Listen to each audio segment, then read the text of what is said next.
सिर्फ 4 दिन में एक मीम पार्टी ने इंस्टाग्राम पर भारत की सबसे बड़ी राजनीतिक पार्टी बीजेपी को पीछे छोड़ दिया। हाँ, आपने सही सुना। एक तरफ भारतीय जनता पार्टी जिसके पास करोड़ों कार्यकर्ता, पूरी इलेक्शन मशीनरी, देश की सत्ता और सालों की पॉलिटिकल ब्रांडिंग है। दूसरी तरफ एक मीम बेस्ड डिजिटल मूवमेंट नाम है कॉकरोच जनता पार्टी, जिसके पास ना ऑफिस है, ना चुनाव चिन्ह, ना रैली, ना नेता। फिर भी इंस्टाग्राम पर फॉलोअर 15 मिलियन से पार जा चुकी है और लगातार बढ़ती जा रही है। वहीं बीजेपी की लगभग 8.7 मिलियन के आसपास फॉलोअर है और कॉकरोच जनता पार्टी लगातार कुछ दिनों में, चंद दिनों में 10 मिलियन, 11 मिलियन, 15 मिलियन जा चुकी है।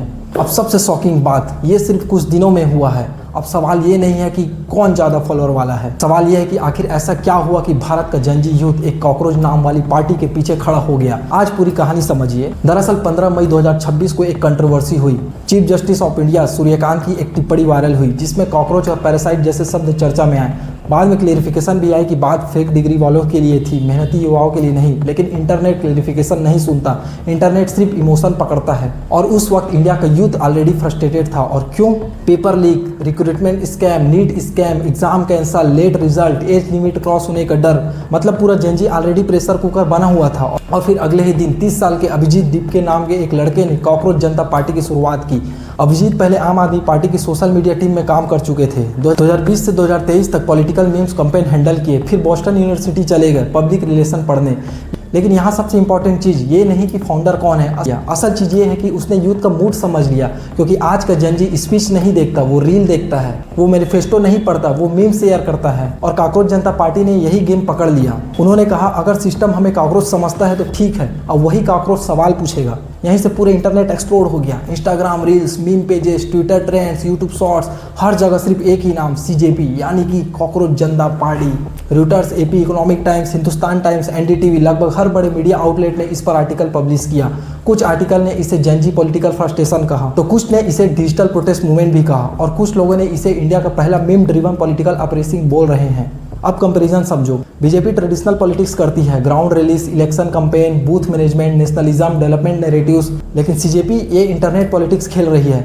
इनके वेपन्स क्या हैं? Memes, sarcasm, dark humour, Instagram reels, comment section. BJP speeches देती है तो सीजेपी मीम्स डालती है। बीजेपी रोड शो करती है तो सीजेपी रोस्ट शो करती है। सबसे क्रेजी बात, आज के यूथ को ये लैंग्वेज ज्यादा रिलेटेबल लग रही है क्योंकि जेनजी इमोशनल स्पीच कम, रॉ ऑनेस्टली ज्यादा पसंद करता है। अब इनकी आइडियोलॉजी भी सुन लो। इनका कहना है हम कोई रजिस्टर्ड पॉलिटिकल पार्टी नहीं है, इलेक्शन कमीशन में भी अभी रजिस्टर्ड नहीं है।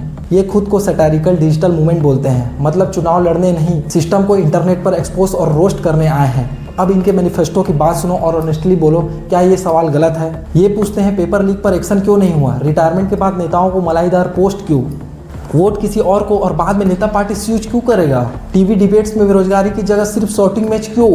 और यही वजह है कि लाखों अनएम्प्लॉयड यूथ इससे कनेक्ट कर रहे हैं क्योंकि ये पहली बार कोई मूवमेंट है जो जेनजी की लैंग्वेज में बात कर रहा है। No formal speeches, no heavy Hindi, no boring politics, बस वही लैंग्वेज जो हॉस्टल रूम में चलती है, इंस्टाग्राम कमेंट में चलती है, लेट नाइट कॉल में चलती है। अब इंटरेस्टिंग बात सुनो, कुछ लोग इस मूवमेंट को जेन्युइन यूथ एंजर बोल रहे हैं, लेकिन दूसरी तरफ कुछ लोग सस्पिशियस भी हैं। रेडिट और सोशल मीडिया पर कुछ यूजर कह रहे हैं कि ये ऑर्गेनिकली ग्रो नहीं हुआ, कुछ लोग बोल रहे हैं ये पॉलिटिकल स्ट्रेटजी हो सकती है, कुछ कह रहे हैं बोस्टन में बैठा पीआर एक्सपर्ट इंडिया का यूथ मूवमेंट चला रहा है, और कुछ लोग साफ बोल रहे हैं भाई मीम्स फनी है लेकिन ब्लाइंडली ट्रस्ट मत करो। मतलब इंटरनेट खुद डिवाइडेड है। लेकिन एक चीज सब मान रहे हैं, यूथ फ्रस्ट्रेशन रियल है क्योंकि कोई भी मीम्स मूवमेंट 4 दिन में 10 मिलियन फॉलोअर नहीं ला सकता अगर पब्लिक इमोशनली कनेक्ट ना करे। और शायद बीजेपी समेत सभी पॉलिटिकल पार्टीज के लिए यही बिगेस्ट वार्निंग साइन है क्योंकि आज पॉलिटिक्स बदल रही है। अब सिर्फ टीवी डिबेट से नैरेटिव्स कंट्रोल नहीं होता, अब इंस्टाग्राम रील्स नैरेटिव बनाती है, अब मीम्स पेजेस ओपिनियन बनाते हैं, अब सार्केज्म स्पीचेस से ज्यादा वायरल होता है। और शायद पहली बार इंडिया का जेनजी ओपनली बोल रहा है हमें लेक्चर नहीं फ्यूचर चाहिए।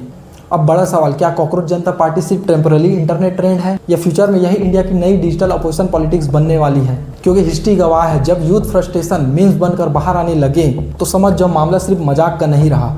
अब आप बताओ, क्या सीजेपी सच में यूथ की आवाज़ है या सिर्फ इंटरनेट हाइप? और क्या बीजेपी जैसी बड़ी पार्टियों को अब जेनजी पॉलिटिक्स सीरियसली लेनी चाहिए? कमेंट करके जरूर बताना क्योंकि ये सिर्फ कॉकरोच जनता पार्टी विसेस बीजेपी नहीं है, ये ओल्ड पॉलिटिक्स विसेस इंटरनेट जनरेशन की लड़ाई है।